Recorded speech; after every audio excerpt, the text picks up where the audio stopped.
ทุกวันนี้มีความสุขหัวใจไม่โลภโกรธหลงอะไร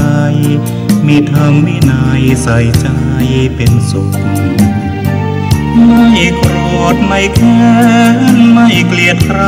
ให้ใจเราทุกข์ปล่อยวางร่าเริงสนุกปลดเปลื้องทุกข์ด้วยคุณความดีไม่อิจฉาใครให้ใจมองเศร้าร่ำรวยอย่างไรช่างเขาขอเพียงเราพอเพียงที่มีใหญ่โตแค่ไหนมากเงินทองกองเท่าคิรีถ้าหากใครซึ่งความดีไม่มีความหมายอายคนนินทาอาจเป็นบุญหนุนนำตัวเราได้ฟังธรรมะตั้งแต่เช้าขัดเกลาจิตใจเรื่อยมาหลวงพ่อเจ้าคุณพระเทพคือคุณศรัทธาให้พระมาเทศนาช่วยตอบปัญหาที่ค้างคาใจและคงโชคดีที่พระให้พรเชิญร่วมธรรมสัญจรได้พักผ่อนแดนธรรมรำไปสร้างบุญกุศลถวายทานกันตามปัจจัยอิ่มบุญเพิ่มพูนเราให้หน้าตาแจ่มใสจิตใจงดงาม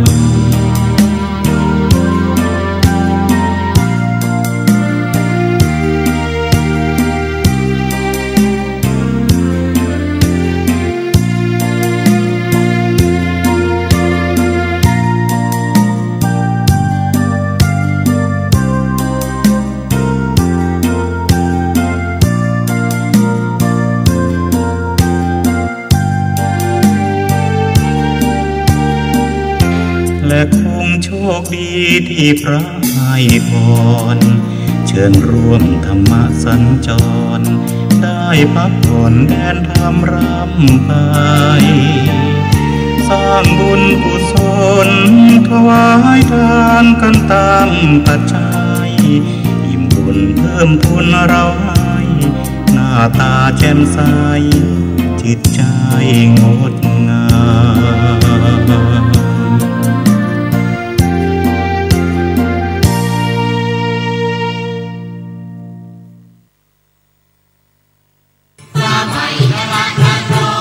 สมเด็จพระเจ้าอยู่หัวทรงพระกรุณาโปรดเกล้าโปรดกระหม่อมให้จัดงานเถลิงศกสุขสันต์มหาสงกรานต์ตำนานไทยเพื่อร่วมการปลูกฝังความกตัญญูกตเวทีต่อผู้มีพระคุณและอดีตพระมหาราชส่งเสริมสืบสานศิลปะวัฒนธรรมและประเพณีอันดีงามของชาติวันที่6 เมษายนเวลา 18 นาฬิการ่วมสวดมนต์ในพิธีมหามงคลบำเพ็ญพระราชกุศลอุทิศถวายสมเด็จพระบูรพมหากษัตริยาธิราชและเจริญพระพุทธมนต์ถวายพระพรชัยมงคลสมเด็จพระนางเจ้าสิริกิติ์พระบรมราชินีนาถในรัชกาลที่ 9และสมเด็จพระเจ้าอยู่หัวประชาชนแต่งกายชุดสุภาพวันที่ 7-8 เมษายนร่วมส่งน้ำพระชมนิทรรศการและการแข่งขันก่อพระเจดีย์ทรายสาธิตการปรุงเครื่องหอมชิมอาหารตำนานไทยเชิญชวนแต่งกายผ้าไทยหรือชุดสุภาพหรือผ้าลายดอกและพบกันในงานเถลิงศกสุขสันต์มหาสงกรานต์ตำนานไทยวันที่ 6-8 เมษายนเวลา 14 นาฬิกาถึง 21 นาฬิกาณ พระลานพระราชวังดุสิตและสนามเสือป่าสุราเมรยะมัชฌะปมาทัฏฐานาเวระมณีสิกขาปะทังสมาธิยามิศีลสิกขาบทนี้ให้ละเว้นการดื่มของมึนเมาทุกชนิดอันมีสุราและเมลัยตลอดสิ่งเสพติดขอเจริญสุขศรัทธาสาธุชนญาติโยมท่านผู้ฟังทั้งหลายทุกท่านทุกคนวันนี้รายการธรรมะก่อนนอน ก็มาพบกับญาติกับโยมอีกเราก็มาพบกันเป็นประจำทุกวันอังคารตั้งแต่เวลาเดี๋ยวนี้เป็นต้นไปสถานีวิทยุศูนย์การเผยแผ่ธรรมของวัดฝายหินในคลื่น 104.50 ทุกวันอังคารดังที่กล่าวตั้งแต่เวลา 4 ทุ่มจนถึง 5 ทุ่มโดยประมาณญาติโยมก็จะได้ฟังธรรมฟังข้อคิดจากอาตมภาพตัวเจ้าวัดหนองตองหางดงจังหวัดเชียงใหม่อย่างไรก็ตามอาตมาต้องขออนุโมทนาขอบใจต่อญาติต่อโยมที่ติดตามฟังรายการนี้มาด้วยดีตลอดส่วนมากจะฟังได้ชัดเจนก็แถวอำเภอเมืองอำเภอแม่อ่อนสันกำแพงดอยสะเก็ดสารพีบางส่วนหางดงบางส่วนสันทรายแม่ริมแม่แตงนี่ฟังกันได้แต่ถ้าหากว่ากึ่งกลางอำเภอหางดงไปลำพูนไปสันปะทองแม่วางดอยหล่อนี่ฟังไม่ได้รับไม่ได้เพราะคลื่น104นี้มันจะไปขี่กันมันจะไปเจอกันตรงกันอีกคลื่นฉะนั้นญาติโยมที่อยู่สายใต้นั้นก็จะรับไม่ได้สายโซนกลางสายเหนือสายโซนกลางนี่รับได้เหมือนกับพอออกไม่ออกที่อยู่อำเภอสันกำแพงก็ดีแม่อ่อนก็ดีได้ไปทำบุญที่วัดก็บอกว่าฟังหลวงพ่อบรรยายธรรมะก่อนนอนตอนดึกทุกวันอังคารเหมือนกับคุณพ่อสมบุญกันทปาเนี่ยพ่อก็ฟังแล้วก็นำเอาธรรมะที่ฟังนั้นไปเป็นข้อคิดปฏิบัติแม่ออกที่อยู่อำเภอสันกำแพงก็โทรไปหาก็บอกว่าฟังหลวงพ่อบรรยายทุกวันอังคารตอนดึกโยมที่อยู่แถวประตูเชียงใหม่ช้างเผือกและแถวช้างคลานนี้ก็ฟังบอกว่าฟังตุลุงเทศ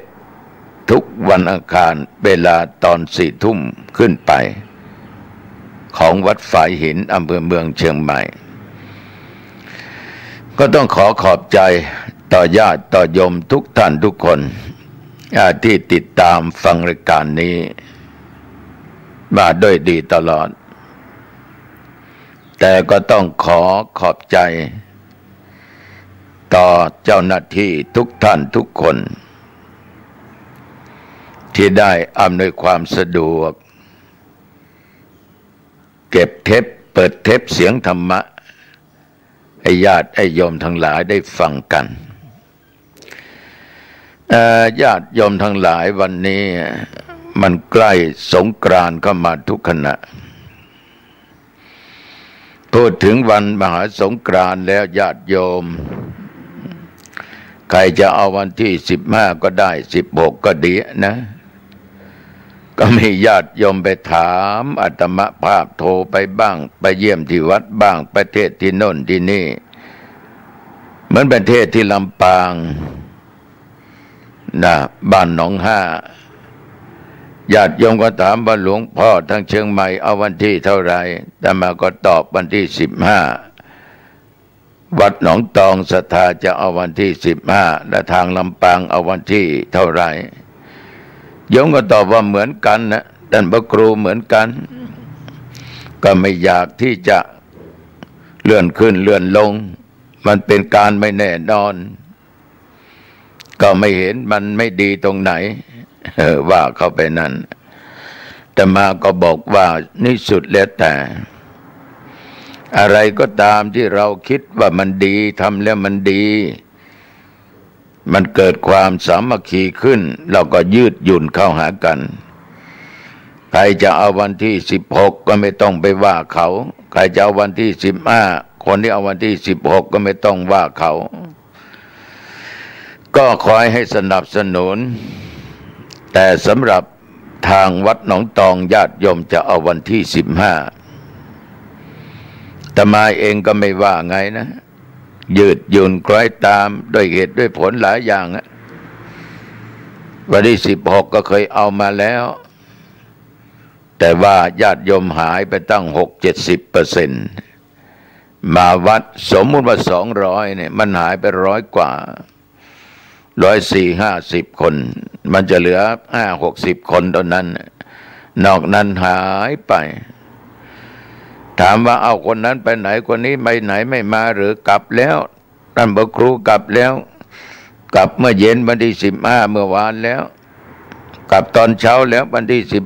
16จะต้องลงไปพักผ่อนแล้วจะได้ทำการทำงานเราก็ไม่ว่ากันนะไม่ว่ากันเพราะทุกคนต่างมีภาระและมีหน้าที่ต้องจัดต้องท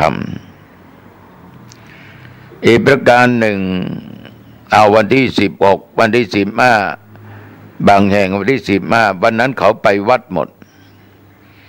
ไม่ขายอะไรเลยเนื้อไก่ก็ไม่มีเนื้อวัวเนื้อควายปลาก็ไม่มีนะเพราะทุกคนไปวัดหมดตลาดไม่มีใครไปนั่งพ่อค้าแม่ค้าไม่มีเกิดเลยไม่ได้เอาอะไรมาทำอาหารมาทำห่อหมกมาทำโน่นทำนี่เพราะไม่มีใครไปขายท่านจะซื้อไว้ก็ข้ามไป2 คืนก็คงจะเสียคงจะเน่าบ้างอะไรบ้างมีกลิ่นบ้างฉะนั้นญาติโยมทั้งหลายใครจะทำวันไหนก็ตามสบายนานาจิตตังเราก็ไม่ต้องว่าเอกกันนะแต่ที่สำคัญนี่ใกล้สงกรานต์มานั้นทางรัฐบาลท่านก็ประกาศให้ลดละเลิกเกี่ยวกับเรื่องอบายมุขเกี่ยวกับเรื่องการดื่มเหล้าแอลกอฮอล์ทุกชนิดโดยบอกว่าเป็นเหตุให้เกิดอุบัติเหตุรถชนรถคว่ำชนกันตาย7 วันอันตรายตายเยอะนะมันก็จริงโยมทั้งหลายรณรงค์กันทุกปีก็ไม่ลดถ้าลดลงมาหน่อยก็ใจดีชื่นใจแต่ที่จริงมันไม่ได้เกี่ยวกันเกี่ยวกับคนขับเกี่ยวกับการคมนาคมการสัญจรไปมาคนขับถ้าขาดสติเมาหลับในไม่ได้พักผ่อนมีโอกาสดังที่ข่าว18 ศพนั่นแหละเจ็บไปอีก35 กว่าคนเพราะคนขับฉี่เป็นสีม่วงฤทธิ์แอลกอฮอล์อีกเนี่ยญาติโยมทั้งหลายมันก็เป็นสาเหตุที่สำคัญถ้ารถยนต์ชนกันคมเจ้าหน้าที่ให้คนขับมาเป่าดูเกินมาตรฐานบางทีก็เอาไปฉี่ดูตรวจดูฉี่กับมีสีม่วงอีกในสมัยก่อนยาชนิดนี้เราบอกว่ายาขยันถ้าได้ทานก็ไปแล้วมันจะไม่หลับแต่มันอยากหลับตามันสว่างแต่ตามันเหม่อลอยเดี๋ยวมันก็วูบในที่สุดก็เกิดอุบัติเหตุฉะนั้นสาธุชนญาติโยมการดื่มสุรานั้นถามว่าสุราดีไหมดีมันอยู่ในขวดมันไม่ไปยุ่งใครไม่ไปตีใครแล้วมันก็ไม่ทำให้ใครเป็นอันตรายแต่ถ้าคนดื่มเข้าไปแล้วอันตรายเกิดขึ้นเพราะมันขาดสติควบคุมสติไม่ได้ก็ตั้งอยู่ในความประมาทโยมทั้งหลายสิ่งเหล่านี้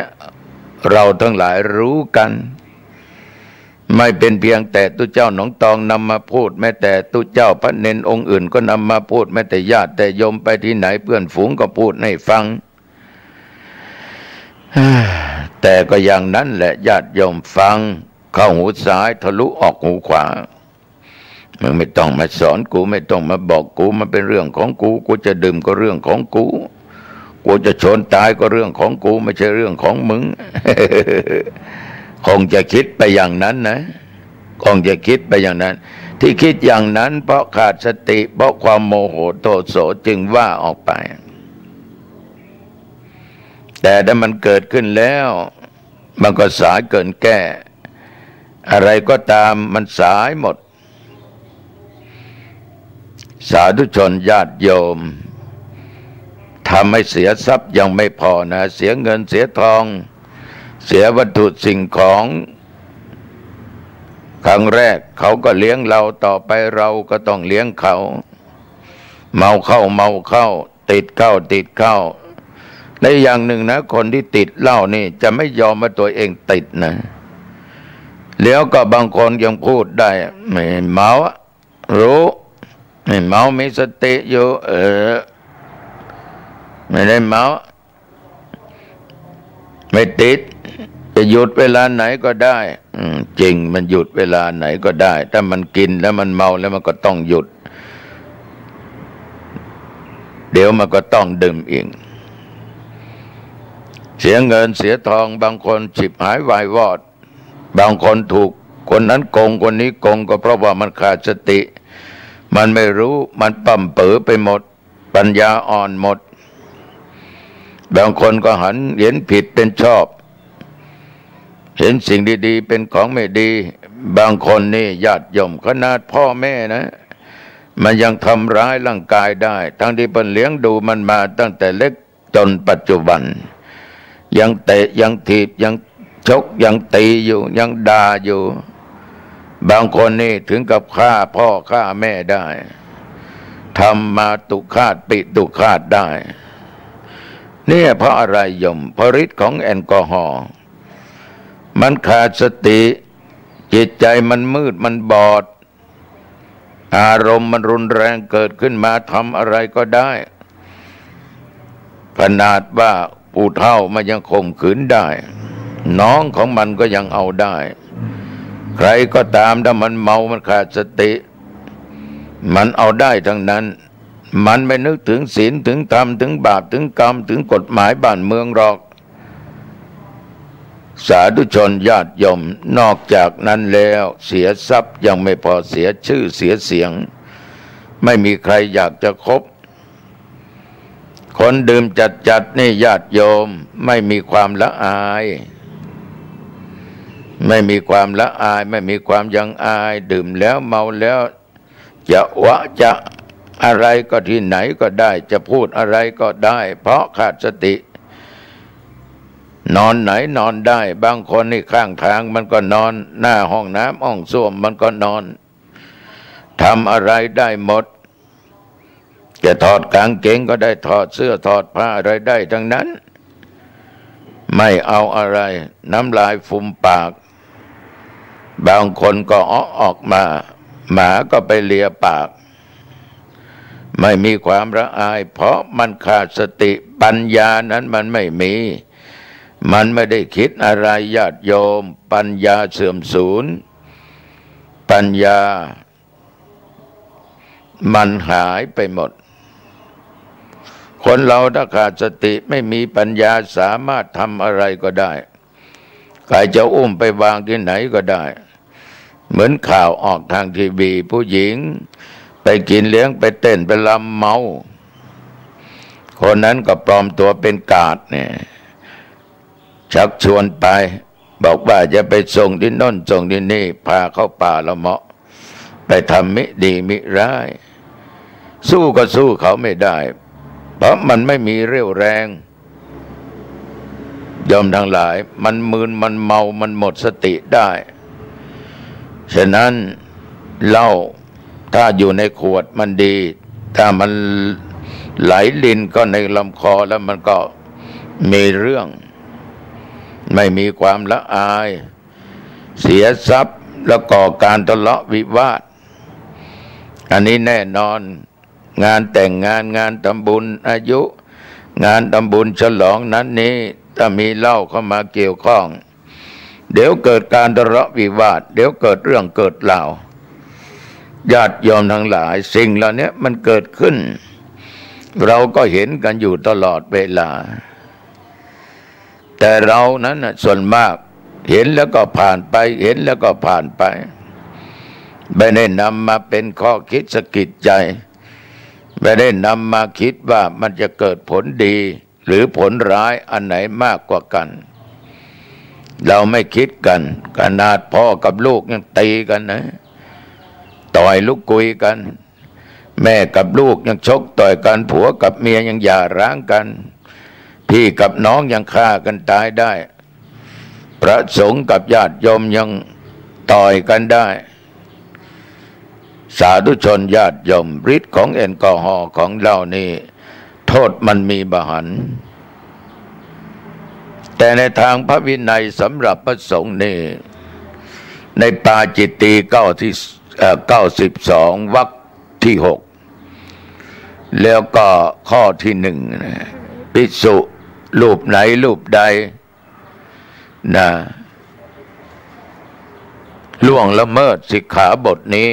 ดื่มสุรามึนเมาเมลัยมึนเมานั้นโทษนั้นท่านวางไว้เป็นเพียงแต่ยอมรับสารภาพปรงอาบัติกับภิกษุรูปใดรูปหนึ่งแล้วก็เป็นอันพ้นโทษนั้นได้อาบัตินั้นได้แต่ไม่ได้หมายความว่าทำผิดอยู่ทุกวันแล้วก็ปรงอยู่ทุกวันถ้าอย่างนี้มันก็ใช้ไม่ได้แท้จริงโทษไม่ถึงกับศึกนะโยมนะแต่ว่าดื่มแล้วมันขาดสติตั้งความประมาททำอะไรก็ได้ดังที่ว่าบางองค์อาจจะดื่มไปแล้วเมายุบอยู่ในห้องนอนตื่นเช้ามาก็ลุกมาตามปกติญาติโยมไม่รู้ไม่เห็นบางครั้งญาติโยมก็รู้เห็นเป็นใจนะซื้อมาฝากก็มีคนใจบาปนะโยมทั้งหลายไปคบคิดอย่างนี้ใช้ไม่ได้บางทีญาติโยมดื่มเข้าไปแล้วอารวาสพูดเสียงดังสวดไม่รู้เรื่อง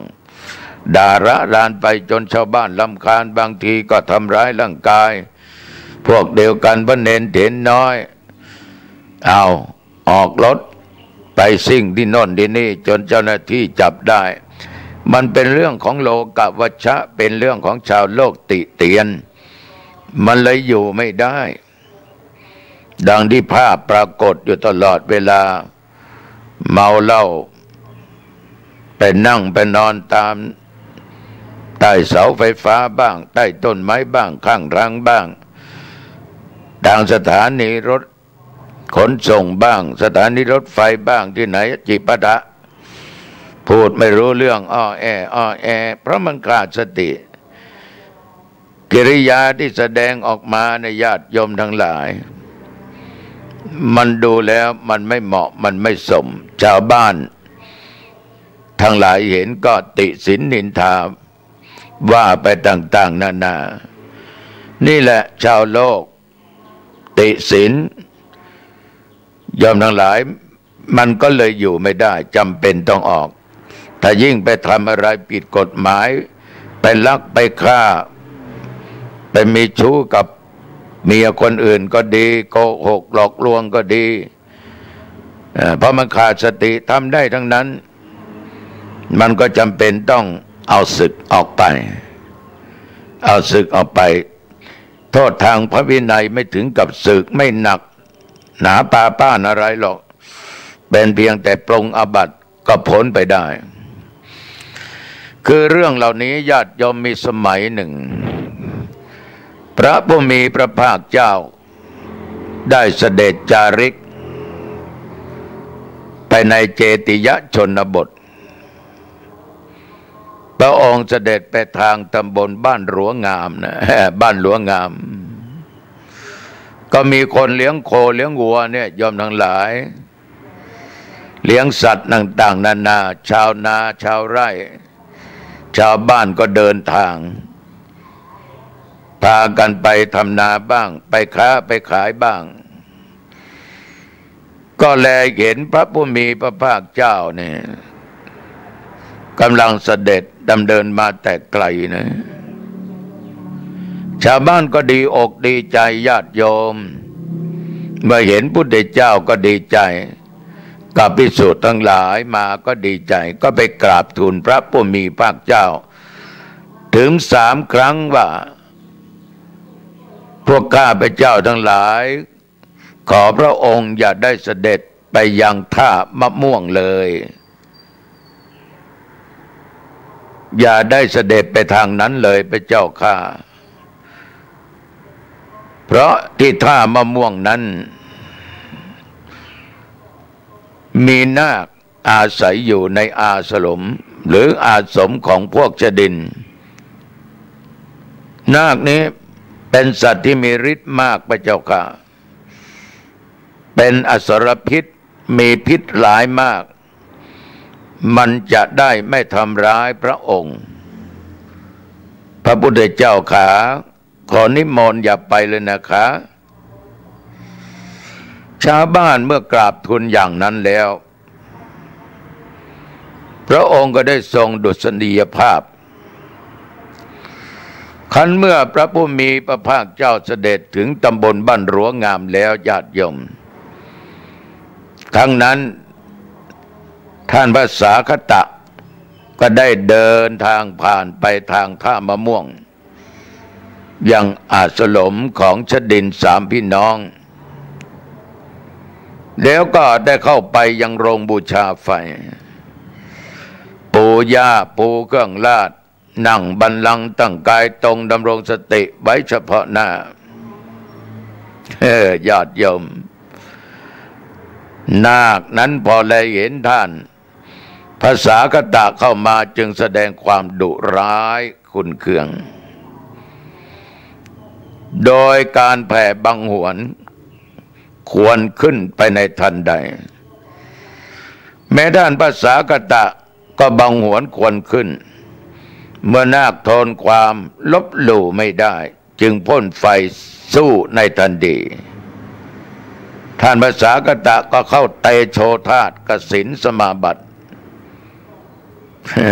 บันดาลไฟต้านทานไว้ท่านมีฤทธิ์นะขันท่านครอบงำไฟของนาคนั้นด้วยเตโชกสินได้แล้ว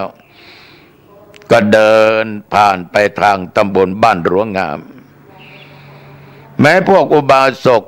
ชาวพระนครโกสัมพีก็ทราบข่าวว่าพระพุทธเจ้าหรือพระสาคตะเนี่ยไม่ใช่พระพุทธเจ้านะโยมนะได้ต่อสู้กับนาคที่อยู่ณตำบลด้ามะม่วงเมื่อพระผู้มีพระเจ้าเสด็จจากตำบลบ้านหลวงงามจาริกไปตามลำดับไปถึงพระนครโกสัมพีพวกอุบาสกชาวพระนครโกสัมพีนั่นยมจึงพากันรับเสด็จพระผู้มีพระภาคเจ้าแล้วก็เข้าไปหาท่านพระสาคตะผู้ต่อสู้กับนาคเขาก็ถามถึงของที่หายากและเป็นของชอบของท่านพระสาคตะพระฉัพพวคีนี่ได้กล่าวตอบกับพวกบาสกว่าโยมโอ้โหไม่มีอะไรที่จะเป็นของพิเศษได้ที่ฉันชอบมีอะไรพระเจ้าค่ะก็มีสุราใสสีแดงดั่งเท้านกพิราบนะสิเป็นของหายากและเป็นของที่ชอบของภิกษุทั้งหลายด้วยโอ้โหอุบาสกชาวพระนครโกสัมพียมได้ยินได้ฟังอย่างนั้นแล้วโอ้โหของหายากคือสุราใสสีแดงดั่งเท้านกพิราบภิกษุเหล่านี้ชอบก็จึงต่างพากันนี่นิมนต์ท่านพระสาคตะนิมนต์ท่านเจ้าข้าได้ดื่มสุราใสสีแดงดังเท้านกพิราบกันทั้งนั้นญาติโยมมันมีเยอะต่างคนต่างเอามาพระสาคตะก็ดื่มและโยมดื่มสุราใสสีแดง ดังเท้านกพิราบทุกครัวเรือนโอ้โหมันไม่เมาจะได้ยังไงเมื่อดื่มแล้วจะเดินออกจากเมืองภาษากตะก็ได้ล้มกลิ้ง อยู่ที่ประตูเมืองไม่เป็นท่าเลยญาติโยมเนี่ยน้ำเมานี่มันไม่สามารถจะคงสติอยู่ได้ไม่สามารถจะคงตัวให้อยู่ได้ร่างกายจะร่ำยำแข็งแรงขนาดไหนโยมฤทธิ์แอลกอฮอล์นี่มันแรงโยมบางคนนี่เมาล้มแล้วล้มอีกเขาบอกว่าอย่าดื่มมากนะเดี๋ยวล้มไปอันตรายไม่เป็นไรไม่เห็นเมาเลยไม่ล้มเลย ขนาดคานสี่ขามันยังบอกว่าไม่เป็นไรนะ ไม่เป็นไรไม่เมายอมทั้งหลายภาษากตะนี่ดื่มมากเลยกลิ้งอยู่ที่ประตูบ้านพอดีเวลานั้นญาติโยมองค์สมเด็จพระสัมมาสัมพุทธเจ้าเสด็จออกจากเมืองหลังจากรับบิณฑบาตแล้วพร้อมด้วยภิกษุทั้งหลายได้เสด็จมาเดินมานั่นใครเนี่ยนอนกลิ้งอยู่ที่ประตูเมืองรู้ทันทีว่านั่นคือพระสาคตะล้มกลิ้งอยู่ที่นั้นตัดตรงประตูเมืองญาติโยมเวลานั้นตุเจ้าหนองตองไม่ได้อยู่ตรงนั้นนะและเข้าใจว่าโยมคงไม่มีตรงนั้น ภิกษุทั้งหลายที่ติดตามพระพุทธเจ้าก็ได้ช่วยกันหามท่านพระสาคตะไปไหนโยมไม่ได้ไปวัดหนองตองไม่ได้ไปวัดที่โยมเป็นศรัทธานะก็ไปสู่อารามโดยให้นอนหันศีรษะไปทางพระผู้มีพระภาคเจ้าเอาทางหัวนั่นแหละพระพุทธเจ้านั่งตรงนั้นก็หัวไปตรงนั้นแต่ด้านภาษากตะนั้นโยมได้พลิกกลับนอนผันแปรเอาเท้าทั้งสองไปทางพระผู้มีพระภาคเจ้าแทนเพราะอะไรโยมบริยะนั้นไม่มีสติหมดสติหมดท่าทุกสิ่งทุกอย่างไม่รู้อะไรจะเป็นหัวเป็นเท้าไม่รู้ว่าพระพุทธเจ้าอยู่ตรงไหนพระผู้มีพระเจ้าก็ทรงรับสั่งถามภิกษุทั้งหลายว่า ดูก่อนภิกษุทั้งหลายสาคตะมีความเคารพมีความยำเกรงในตถาคตไม่ใช่หรือภิกษุทั้งหลายเหล่านั้นก็กราบทูลว่าเป็นดังรับสั่งพระเจ้าข้าเมื่อพระผู้มีพระเจ้าทรงตำหนิท่านพระสาคตะโดยอเนกปริยายแล้วจึงกล่าวเตือนว่านี่ดูก่อนท่านทั้งหลายการกระทำของสาคตะไม่เหมาะไม่สมไม่ควรนะและไม่ใช่กิจของสมณะใช้ไม่ได้ไม่ควรทำฉะนั้นสาคตะจึงได้ดื่มน้ำที่ทำผู้ดื่มให้เมาเหล้าการกระทำของสาคตะนั้นไม่เป็นไปเพื่อความเลื่อมใสของชุมชนที่ยังไม่เลื่อมใสหรือเพื่อความเลื่อมใสยิ่งขึ้นของชุมชนที่เลื่อมใสแล้วจากนั้นญาติโยมก็จึงทรงบัญญัติสิกขาบทห้ามภิกษุดื่มสุราถ้าดื่มต้องอาบัติปาจิตติมันเหมือนดังธรรมาภาพยกอุปมาประไมยญาติโยมฟังไปเมื่อกี้นี้ว่าภาษากตะนี่โยมถ้าไม่ดื่มมากจนล้มกลิ้งนะจนขาดสตินี่ชาวบ้านที่ไม่เลื่อมใสก็คงไม่รู้ว่าสาคตะนั้นดื่มเหล้าแล้วก็ไม่ได้ล้มยังมีสติพูดเป็นปกติก็คงจะเลื่อมใส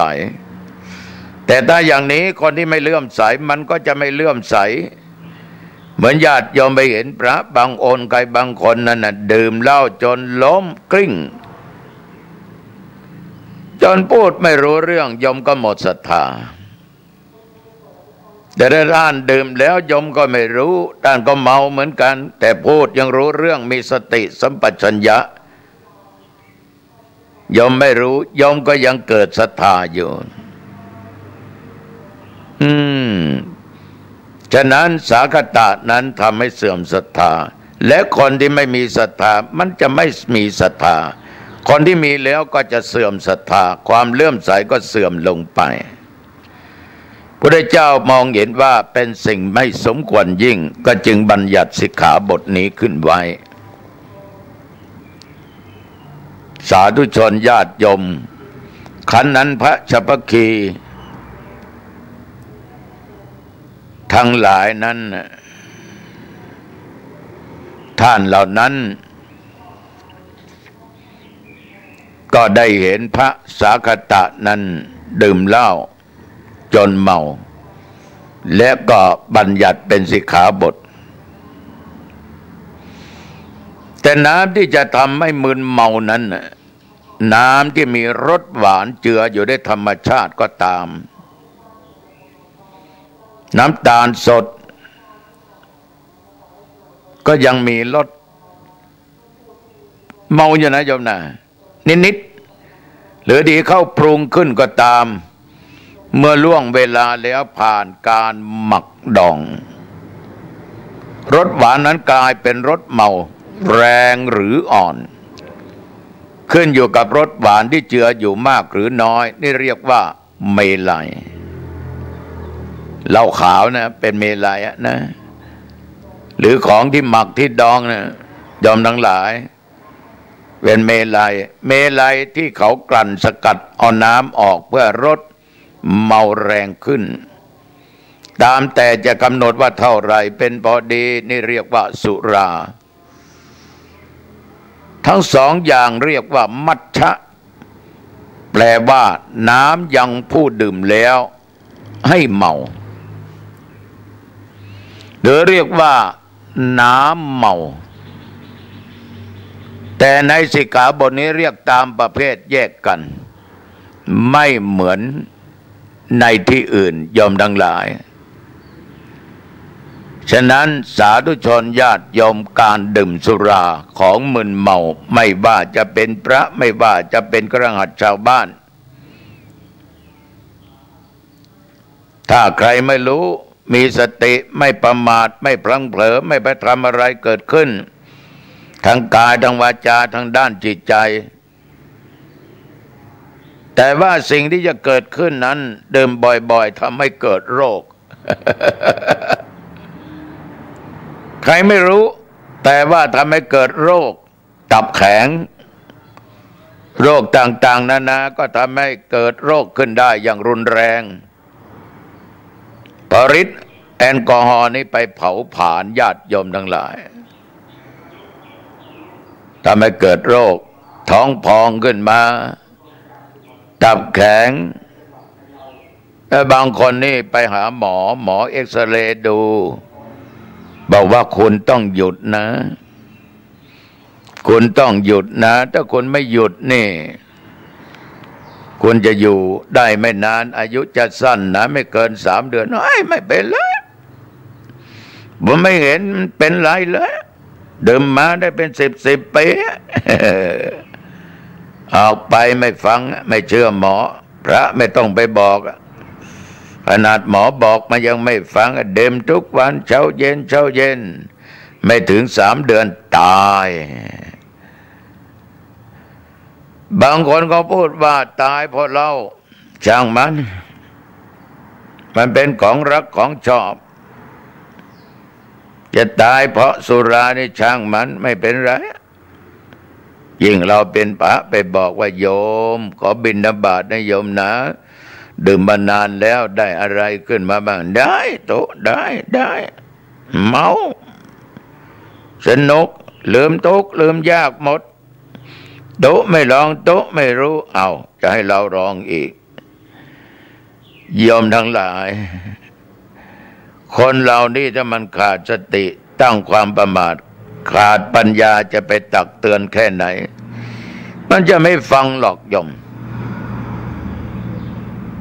มันจะไม่ฟังเอาอะไรไปขัดไปขวางไม่ได้แต่ระวังนะดื่มจัดยืมมากเป็นพระอาจจะถูกสึกได้หมดอำนาจหมดหน้าที่หมดศรัทธาหมดความเลื่อมใสได้เคยรุ่งเรืองมีฐานะมียศมีหน้าที่อาจถูกปลดได้ไม่ต้องให้ใครมาโปรดศรัทธาโปรดเองละโยมไม่กินไม่ทานไม่ทำบุญอะไรไม่มีความเคารพนับถือเป็นผู้หลักผู้ใหญ่อยู่ในบ้านในเมืองถ้าดื่มจัด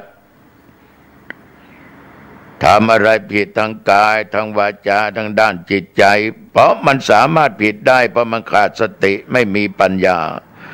ตกเก้าอี้ได้นะคนที่ให้ความเคารพนับถือหมดเขาจะไม่นับถือต่อไปเหมือนญาติโยมบางท่านบางคนเนี่ยเมา